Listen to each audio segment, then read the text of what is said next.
Hello students, welcome to science delight. Science delight में हमने अभी तक कहाँ तक किया है, हमने लॉज ऑफ केमिकल कम्बिनेशन ख़त्म कर दिए थे, राइट। एक बार लॉज ऑफ केमिकल कम्बिनेशन थोड़ा सा रिवाइज कर लेते हैं क्योंकि वो हमारे लिए बहुत इंपॉर्टेंट है। ओके, तो सबसे पहले हमने लॉज ऑफ केमिकल कम्बिनेशन में क्या किया था। लॉज ऑफ केमिकल कम्बिनेशन में किया था law of conservation of mass, right. इसका मतलब क्या था कि जो मास है, मास can neither be created nor be destroyed in a chemical reaction, right. ये हो गया था। नेक्स्ट उसके बाद law of constant proportion law of constant proportion में हमने क्या बोला था कि जब भी दो रिएक्टेंट आपस में रिएक्ट करते हैं तो एक फिक्स्ड प्रपोर्शन में रिएक्ट करके एक मॉलिक्यूल बनाते हैं। तो फिक्स्ड प्रपोर्शन, जैसे हमने इसमें एग्जांपल लिया था C+O2 गिव्स CO2, तो हमने बोला था कि कार्बन जो है 12 gram of carbon reacts with how much 32 gram of oxygen and the ratio will be 3:8। तो दुनिया में जितना भी CO2 मॉलिक्यूल बन रहा होगा वहाँ पर कार्बन और ऑक्सीजन का रेशियो कितना रहेगा, 3:8। वैसे ही अमोनिया की बात की थी तो अमोनिया में कितना था, NH3 में 17:3 का रेशियो था नाइट्रोजन और हाइड्रोजन का, राइट। और उसके बाद वाटर में कितना था, H2O में कितना बताया था, हाइड्रोजन और ऑक्सीजन का रेशियो कितना बताया था, यहाँ पर बताया था 1:8 का रेशियो बताया था। होप सो आपको याद होगा, राइट। अब देखो नेक्स्ट, हमने इसके बाद हमने बात की थी लॉ ऑफ मल्टीपल प्रपोर्शन की।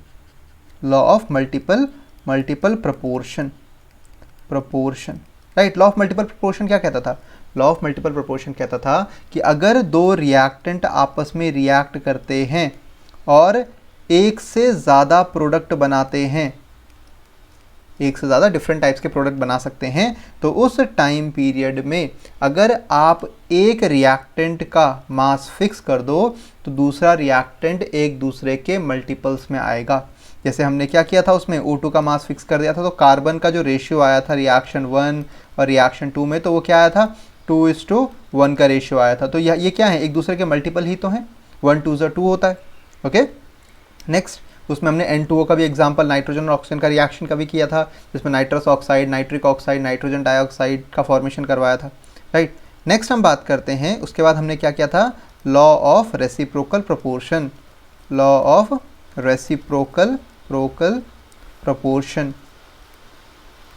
Right. Law of reciprocal proportion में हमने क्या किया था, रेसिप्रोकल प्रपोर्शन में हम बात बोल रहे थे कि जब भी दो रिएक्टेंट किसी, जैसे हाइड्रोजन है और ऑक्सीजन है, दो रिएक्टेंट किसी एक सिंगल प्रोडक्ट के साथ दो अलग अलग रिएक्शन करता है, तो उस टाइम पे जो उनका रेशियो होता है वो कॉमन मल्टीपल होता है या सेम या मल्टीपल होता है किसका, जब वो आपस में रिएक्ट कर रहे हों। जैसे हमने बात की थी ना कि हाइड्रोजन और सल्फर आपस में रिएक्ट करेंगे तो क्या बनाएगा, H2S बनाएगा। ऑक्सीजन और सल्फर आपस में रिएक्ट करेगा तो SO2 बनाएगा, ठीक है। तो यहाँ पर हमने एक रिएक्शन की थी कि H2 + S गिव्स H2S, ठीक है। फिर यहाँ पर हमने किया था S+O2 गिव्स SO2। तो हमने क्या बोला था कि यहाँ पर देखो सल्फर का तो क्या है, सल्फर कांस्टेंट है, फिक्स्ड मास है, फिक्स्ड मास से रिएक्ट कर रहा है हाइड्रोजन और ऑक्सीजन, और इन दोनों का रेशियो कितना आ रहा था, हाइड्रोजन और ऑक्सीजन का रेशियो इसमें क्या आ रहा था, इसमें आ रहा था 2:16, दैट इज 1:8 आ रहा था, 1:8 आ रहा था।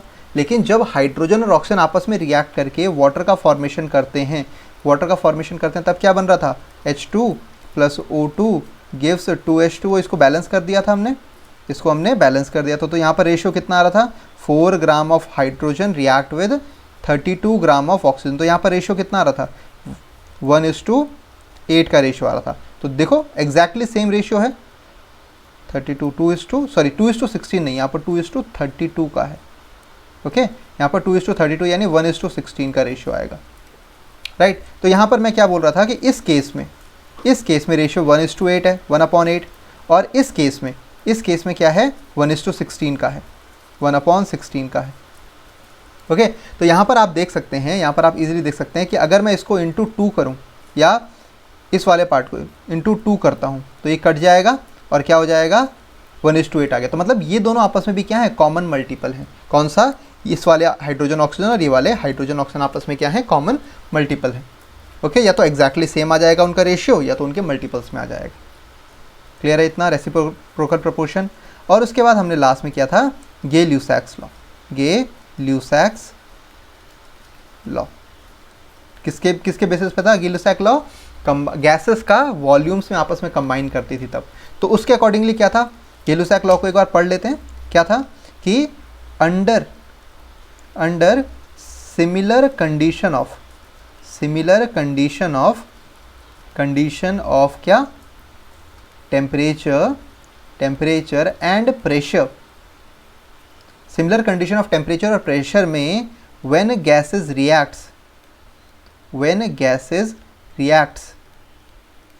they do so in simple whole number ratio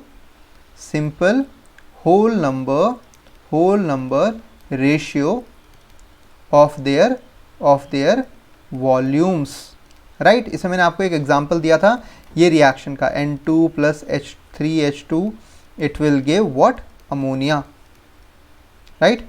इसको हमने बैलेंस कर दिया और ये कंडीशन एक ही होनी चाहिए कि ये सिर्फ और सिर्फ गैसेस होनी चाहिए बस, ठीक है। तो हम यहाँ पर क्या बोलते हैं कि यहाँ पर जो रेशियो है वो 1:3:2। आप इसमें इन पॉइंट्स को देखो, ये जो स्टोइकियोमेट्रिक रेशियो है, स्टोइकियोमेट्री बोलते हैं इनको, राइट।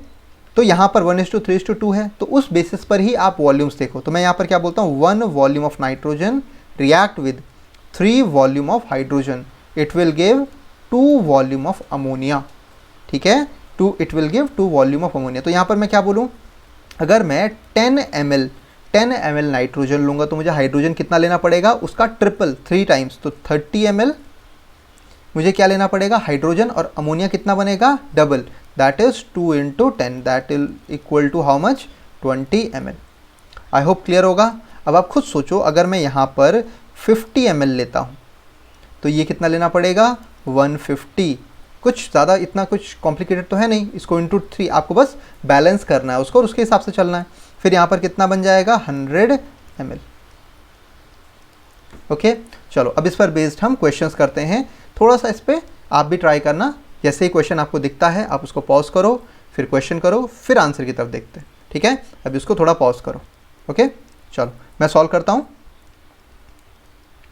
अमोनिया, क्या लिखा है, ammonia may be oxidize to nitrogen monoxide in the presence of catalyst according to the equation. हो रहा है, राइट।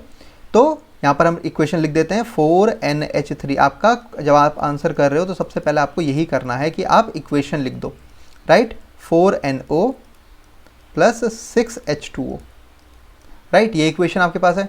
बोलता है अगर 27 लीटर ऑफ रिएक्टेंट है are consumed, what volume of monoxide is produced at the same temperature and nitrogen monoxide is produced at same temperature and pressure। अब आप खुद सोचो, इन दोनों जो आपके पास रिएक्टेंट है वो कितना है, 27 लीटर है।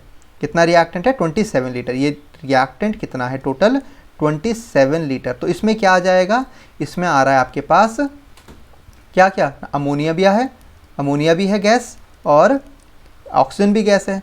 तो यहाँ से मैं रेशियो दिख सकता हूँ 4:5, और यहाँ पर रेशियो कितना है, 4:6, राइट। तो मैं यहाँ पर बोल सकता हूँ, अगर मैं लेट, ठीक है, x जो है वॉल्यूम लिया था, तो यहाँ पर 4x और 5x इज इक्वल टू कितना है, 4x + 5x का जो वॉल्यूम है वो बराबर है किसके, 27 लीटर के, ठीक है। क्यों, क्योंकि इन दोनों को मिला के 27 है।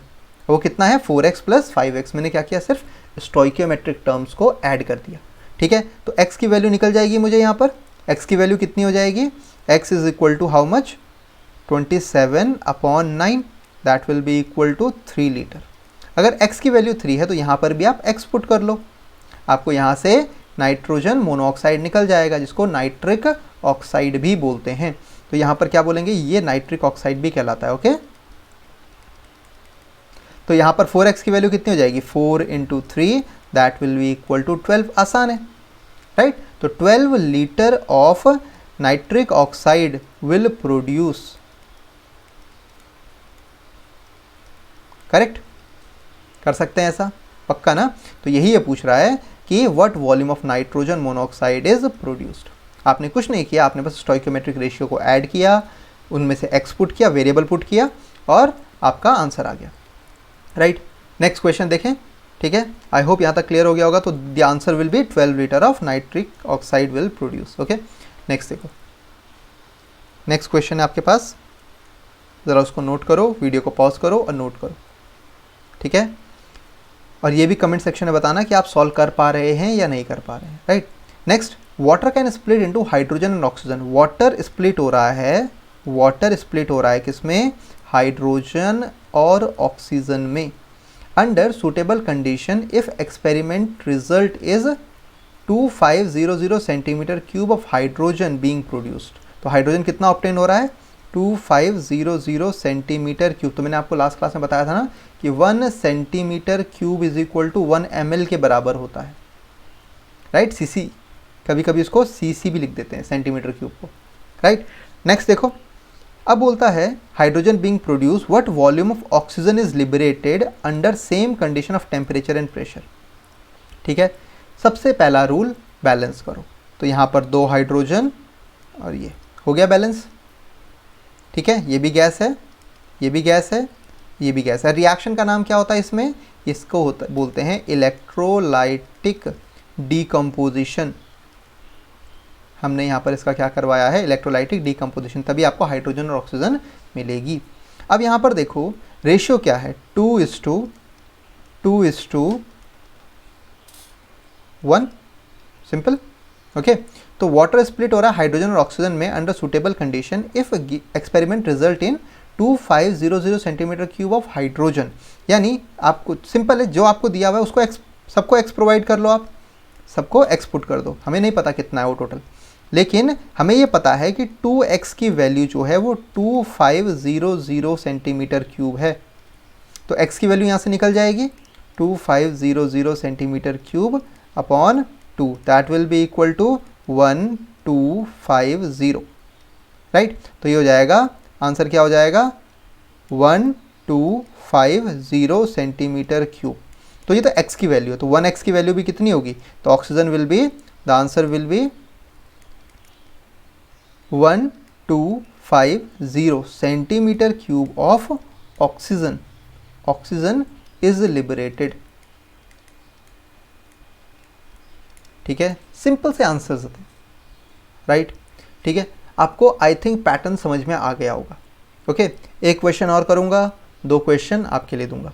राइट, तो अब देखो, what volume of propane, next question है, what volume of propane is burned for every 100 centimetre cube of oxygen used in the combustion reaction. तो प्रोपेन का फॉर्मूला अगर आपने 10th ढंग से पढ़ी होगी तो आपको प्रोपेन का फॉर्मूला अच्छे से याद होगा। Propane is C3H8। ठीक है, अगर आपको नहीं पता कि कैसे आया C3H8, आप कंफ्यूज मत हो, आपको ऑर्गेनिक में पूरा करवाया जाएगा। राइट, तो यहाँ पर इसको ऑक्सीजन की प्रेजेंस में बर्न किया गया और क्या बनता है? जब भी कोई ऑर्गेनिक कंपाउंड बर्न होता है तो क्या होगा? कंप्लीट कंबशन में CO2 plus H2O plus energy निकलती है। ठीक है, अब मैं इसको बैलेंस कर देता हूँ यहाँ पर। ठीक है, यहाँ पर मैंने 3 किया, यहाँ पर मैंने कितना किया? 4 किया। तो यहाँ पर दिक्कत हो जाएगी कि 4 ऑक्सीजन, 4 और 6 10 हो गया। ठीक है, लेकिन यहाँ पर ऑक्सीजन कार्बन देखो, हाइड्रोजन 8 हो गया, बैलेंस हो गई, और ऑक्सीजन जो है मेरे पास 4 और 6 10 हो गया, तो यहाँ पर 5 ऑक्सीजन डाल दी मैंने, बस रिएक्शन बैलेंस हो गई आपके पास। ठीक है, देखो कार्बन 3 है, 3 कार्बन है, हाइड्रोजन 8 है, 8 हाइड्रोजन है, ऑक्सीजन कितने हैं? 10, तो 3 2 6 और 4 10 हो गया बैलेंस। अब देखो यहाँ पर रेशियो क्या आ रहा है? 1:5:3:4। आपको बस x पुट कर दो सब में, सबकी वैल्यू निकल जाएगी। ठीक है, तो 5x की वैल्यू कितनी है? ऑक्सीजन कितनी है? 100 सेंटीमीटर क्यूब। हो गया सॉल्व। तो 5x इज इक्वल टू, अगर 100 सेंटीमीटर क्यूब है तो x की वैल्यू कितनी आ जाएगी? 20 आ जाएगी सेंटीमीटर क्यूब। और क्या पूछ रहा है? What volume of propane is burned. ठीक है, तो प्रोपेन कितना बर्न हुआ? 20 सेंटीमीटर क्यूब। मतलब 20 सेंटीमीटर क्यूब प्रोपेन को बर्न करने के लिए मुझे 100 सेंटीमीटर क्यूब ऑक्सीजन चाहिए। अगर आपसे पूछता कि कार्बन डाइऑक्साइड कितनी प्रोड्यूस होगी, तो आप निकाल सकते हो 3 × 20 that will be equal to 60 centimetre cube of CO2 will produce. और वाटर या स्टीम पूछता तो 4 × 20 that will be equal to 80 centimetre cube. तो आप सिंपली इसको निकाल सकते थे। ठीक है, आई होप समझ में आ गया होगा ये चीज़। ठीक है, सिंपल सी है। तो आपके लिए 2 क्वेश्चन है। पहला क्वेश्चन ये है जिसमें 450 centimetre cube of carbon monoxide and 200 centimetre cube of oxygen को आपस में मिक्स किया गया है और उनको आपस में जलाया गया है। Calculate the composition of resulting mixture, पहला क्वेश्चन आपका। ठीक है, next 200 centimetre cube of 200 ml of C2H4 is बर्nt। C2H4 को आप ऐसे भी लिखते हो, right, this is ethene, is burnt in just sufficient air. Calculate the resulting mixture composition at 100 degrees Celsius and 760 mm of Hg। ठीक है, तो यहाँ पर कुछ नहीं करना, आपको नॉर्मल रिएक्शन में आपको क्या निकालना है, रिजल्टिंग मिक्सचर निकालना है, रिजल्टिंग मिक्सचर जो कि गैसियस है। ओके, तो C2H4 इसमें जस्ट एक हिंट देता हूँ मैं आपको, नहीं हिंट भी बाद में दूंगा। ठीक है, आप बस ये देखो ऑर्गेनिक कंपाउंड है ना, ऑर्गेनिक कंपाउंड का भी मैंने बताया था वीडियो में, देखना पीछे करके कि ऑर्गेनिक कंपाउंड को जब बर्न करते हैं तो क्या फॉर्मेशन होता है। ओके, क्लियर है, पक्का? चलो ये आपका काम है, मेरे को कमेंट सेक्शन में बताना कि क्या क्या आंसर आ रहे हैं। नेक्स्ट यहाँ से स्टार्ट करते हैं डाल्टन एटॉमिक थ्योरी। देखो डाल्टन ये साइंटिस्ट हैं, ठीक है, इनका नाम डाल्टन है और इन्होंने अपनी एटॉमिक थ्योरी दी थी, मतलब एटम के बारे में एक पर्टिकुलर कुछ सीरीज ऑफ पोस्टुलेट्स दिए थे। ठीक है, माना वो कुछ पोस्टुलेट बाद में गलत भी हो गए थे, लेकिन फिर भी इनका नाम बहुत ही ज़्यादा अच्छे दर्जे में आता है केमिस्ट्री में। तो ठीक है, डाल्टन एक काफ़ी अच्छे साइंटिस्ट थे जिन्होंने बहुत सारी न्यू डिस्कवरीज की थी ओल्ड एंशिएंट टाइम पीरियड में। ठीक है, तो यहाँ पर हम बात करते हैं। ठीक है, देखो एक होती है मॉडर्न थ्योरी ऑफ केमिस्ट्री, जो अभी रिसेंटली हमारे पास बहुत सारी टेक्स हैं। ठीक है, बहुत सारी टेक्नोलॉजी हैं जिससे आप इजीली कुछ भी, even molecule, atom, proton, electron, neutron तक देख सकते हो। ठीक है, लेकिन उस टाइम पीरियड पे नहीं था इतना। 1800 की बात की जाए, 1700 की बात की जाए, तो वहाँ पर जो साइंटिस्ट वर्क कर रहे थे उनका मेंटल स्ट्रेंथ बहुत ज़्यादा थी as compare to nowadays. ठीक है, तो इस वजह से उनको ज़्यादा माना जाता है। पॉस्टुलेट्स क्या हैं, उन्होंने क्या क्या कहा? तो पहला पॉस्टुलेट बोलता है कि matter is made up of extremely small indivisible particle, जिसे हम क्या बोलते हैं, एटम। जो मैटर है वो बहुत छोटे इनडिविजिबल पार्टिकल से मिलके बना हुआ है, जिसे हम क्या बोलते हैं, एटम बोलते हैं। ठीक है, पक्का? Next point, atoms of same element are identical in all respect, that is size, shape and masses. मतलब उनका साइज भी सेम होगा, मासेस भी सेम होगा और शेप भी सेम होगा। राइट, समझ में आया इतना? पक्का ना? चलो आगे बढ़ते हैं।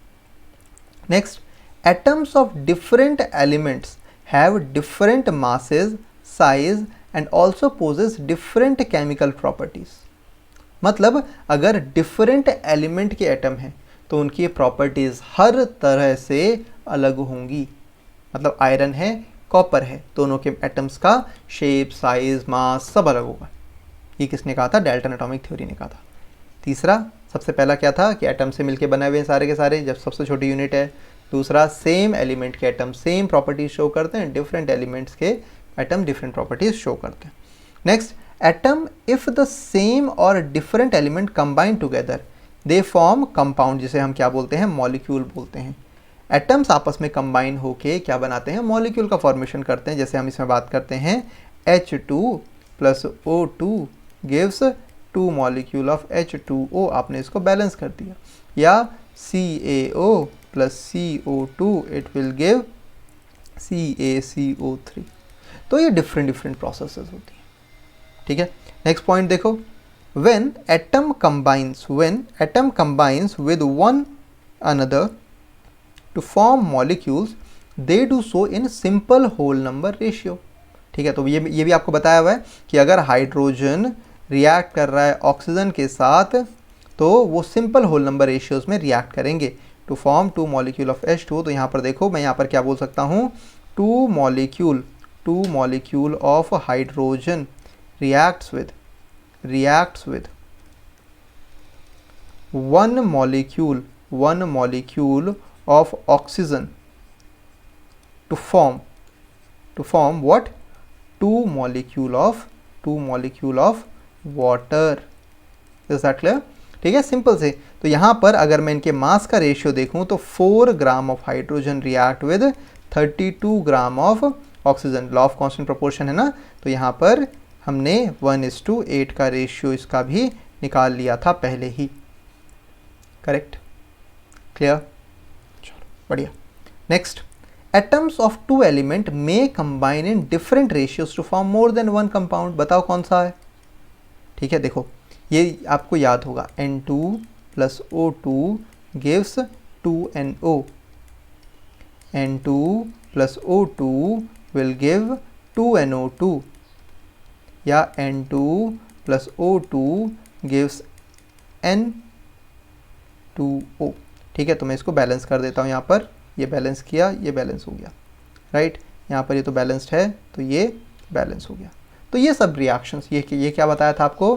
दिस इज नाइट्रिक ऑक्साइड बताया था. नाइट्रोजन मोनोऑक्साइड पढ़ा था ना, ठीक है. दिस इज नाइट्रोजन डाइऑक्साइड बताया था, right. This is nitrous oxide बताया था. करेक्ट.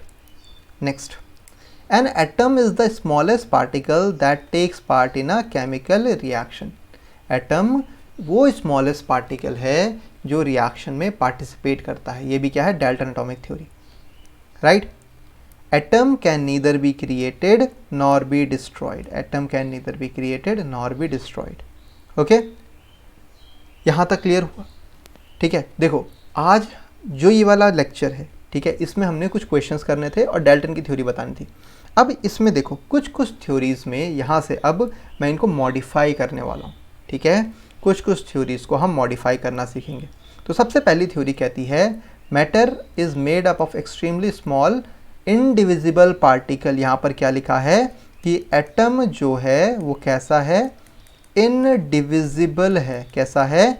इनडिविजिबल, जो कि सरासर गलत बात है, क्योंकि हमें पता है जो मॉडर्न थ्योरी कहती है कि atom can be further divided into proton जो कि पॉजिटिव चार्ज होते हैं, न्यूट्रॉन जो कि न्यूट्रल होते हैं और इलेक्ट्रॉन जो कि नेगेटिव चार्ज होते हैं. ठीक है, फर्दर भी बहुत पार्ट में डिवाइड होता है, लेकिन अभी हम मेजरली यही बात करते हैं. ठीक है. Next, atoms of same elements are identical in all respects in size, shapes and masses. Okay, हर जैसे हाइड्रोजन है तो हाइड्रोजन के जितने भी ऑल एटम्स आर आइडेंटिकल. ये किसने कहा? डाल्टन की एटॉमिक थ्योरी ने. तो ये क्या सही है? ठीक है, ये भी थ्योरी पूरी तरह से सही नहीं है. एक्सेप्शन यहाँ भी आ गए. क्या है? आइसोटोप्स. पढ़ा होगा आइसोटोप्स के बारे में आपने. आइसोटोप्स क्या होते हैं? Elements having same atomic number but different atomic mass. Okay, तो जैसे मैंने आपको प्रोटियम, ड्यूटेरियम और ट्रिटियम के बारे में बताया था कि इनकी प्रॉपर्टीज़ हैं तो सब हाइड्रोजन के ही एलिमेंट, लेकिन इनकी प्रॉपर्टीज़ अलग हैं. पहले तो मास अलग हो गया, ऊपर से मैंने ट्रिटियम की बात बताई थी कि ये क्या है? रेडियो एक्टिव है. तो ये थ्योरी भी परफेक्टली करेक्ट नहीं है. पॉइंट समझ में आई बात? ठीक है, ये मॉडिफाइड थ्योरी का पार्ट आ जाता है. मॉडर्न डाल्टन एटॉमिक थ्योरी या मॉडर्न एटॉमिक थ्योरी. नेक्स्ट देखो, जो भी यहाँ पे लिखा जा रहा है आप उसको साथ साथ में नोट करते रहो. ठीक है, नोट करने से ये होगा, रनिंग नोट्स बनाने से जब आप दोबारा पढ़ोगे ना वो चीज़ें आसान हो जाएंगी. सिंपल सी चीज़ें. ठीक है, नोट्स बहुत सिंपल लैंग्वेज में बनाओ जो आपको समझ में आ जाए बस. ठीक है, अब देखो एटम्स ऑफ डिफरेंट एलिमेंट, जो डिफरेंट एलिमेंट्स के एटम्स हैं, ठीक है, have different masses, sizes and also posses different chemical properties. Right. तो आप एक चीज़ याद देखो, जैसे हम बोलते हैं ना मेटल के तो बहुत सारे एलिमेंट्स होते हैं. ठीक है, बट दे आर, हम उनकी प्रॉपर्टी सिमिलर बोलते थे ना, रिजिड होते हैं, सोनोरस होते हैं, राइट, मेलिएबल होते हैं, डक्टाइल होते हैं, ठीक है। तो ऐसे क्यों बोलते हैं फिर, जब सारे एटम्स हैं, जब डिफरेंट प्रॉपर्टी शो करते हैं तो वो डिफरेंट प्रॉपर्टीज़ होनी चाहिए ना। लेकिन आप देखोगे कि मैक्सिमम मेटल्स सॉलिड होते हैं, मैक्सिमम मेटल्स क्या करते हैं, मेलिएबिलिटी शो करते हैं, शीट्स में कवर हो जाते हैं, शीट्स में कन्वर्ट हो जाते हैं, वायर्स में डक्टाइल होते हैं, ठीक है। सोनोरस होते हैं, अगर ज़मीन पे गिर जाए बच जाएंगे, ठीक है। लश्चरस होते हैं, चमकते हैं। तो ये प्रॉपर्टीज़ तो सिमिलर आ रही हैं। दूसरी बात, इसका फैक्ट और प्रूफ ये है कि जो आर्गन है और कैल्शियम है, इनका लगभग एटॉमिक मास सेम है, atomic mass is same, right. अब दिक्कत ये है कि इनको बोला जाता है आइसोबार्स। आइसोबार्स एक ऐसे कंपाउंड या ऐसे एलिमेंट्स होते हैं जिनका एटॉमिक नंबर तो डिफरेंट होता है लेकिन एटॉमिक मास सेम है, ठीक है। आर्गन एक नोबल गैस है, कैल्शियम एक मेटल है, लेकिन फिर भी इनका एटॉमिक मास क्या है, 40 के आसपास होता है। तो सेम प्रॉपर्टी आ गई ना एक, तो ये थ्योरी भी क्या हो गई, फेल हो गई, ठीक है। एलिमेंट्स मे हैव या मे पोजेस सिमिलर केमिकल या physical properties. Okay, next, atoms of same or different element combine to form compounds, ये तो हो गया, ठीक है, मॉलिक्यूल्स बनाता है, लॉ है, ठीक है। When atoms combine with one another, ये भी एक तरह से लॉ है, पॉस्टुलेट ही है। Atoms of two element may combine to form different ratios, ये भी हो गया। Next, atom is the smallest particle that take part in a chemical reaction, ये भी हो गया, right. Atom is neither be created nor be destroyed, ये भी मैंने आपको लास्ट क्लास में बताया था कि ये भी क्या है, गलत है। क्यों गलत है, मैंने आपको बताया था कि जो न्यूक्लियर रिएक्शंस होती हैं, न्यूक्लियर रिएक्शंस होती हैं, ठीक है, न्यूक्लियर रिएक्शंस होती हैं, ये इसका क्या है, एक्सेप्शंस हैं। न्यूक्लियर रिएक्शन क्या है, एक्सेप्शंस हैं इसके, ठीक है। तो जब आप मान लो जैसे यूरेनियम को आप तोड़ते हो, ठीक है, तो यूरेनियम ब्रेक हो जाता है, यूरेनियम का एटम टूट जाता है जब न्यूक्लियर फ्यूजन की रिएक्शन होती है, न्यूक्लियर फ्यूजन की रिएक्शन होती है, ठीक है। तो उस केस में जो यूरेनियम है वो टूट गया, उससे क्या बना, प्लूटोनियम बन गया, बेरियम बन गया या फिर हीलियम बन गया। तो डिफरेंट एक एटम को तोड़ के एक या एक से ज़्यादा एटम्स का फॉर्मेशन हो रहा है, तो हो रहा है ना, नए एटम्स बन रहे हैं, पुराना एटम टूट रहा है। तो न्यूक्लियर रिएक्शन इसका क्या है, एक्सेप्शन है, ठीक है। जब हम न्यूक्लियर केमिस्ट्री पढ़ रहे होंगे तो इसके बारे में डिटेल में बात करेंगे। ओके, क्लियर है यहाँ तक? आई होप आज का लेक्चर आपको समझ में आया होगा, ठीक है। बहुत सिंपल है, हमने आज ज़्यादा कुछ नहीं किया, हमने सिर्फ क्वेश्चन सॉल्व किया है। इसके गेली-लुसाक लॉ के यार 2 क्वेश्चन आपको होमवर्क के लिए दिया है और डाल्टन्स एटॉमिक थ्योरी दी है। डाल्टन एटॉमिक थ्योरी प्लस उसके जो मॉडिफाइड एटॉमिक थ्योरी थी मैंने आपको बता दी, ठीक है। The Dalton atomic theory, modified atomic theory दोनों आपको पता है।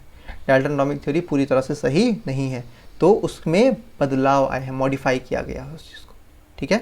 अपने टाइम पे सही थी, उस टाइम पे इतने इंस्ट्रूमेंट्स नहीं थे कि हर एक चीज़ के बारे में पता लगाया जाए, लेकिन अब जब हमारे पास इंस्ट्रूमेंट है तो हमने उसको मॉडिफाई कर दिया, ठीक है। चलो आज इसको यहीं तक ही करते हैं। वीडियो को लाइक शेयर सब्सक्राइब ज़रूर करना और शेयर करना जितना हो सके, ठीक है। फिर मिलते हैं नेक्स्ट क्लास में, तब तक के लिए बाय बाय।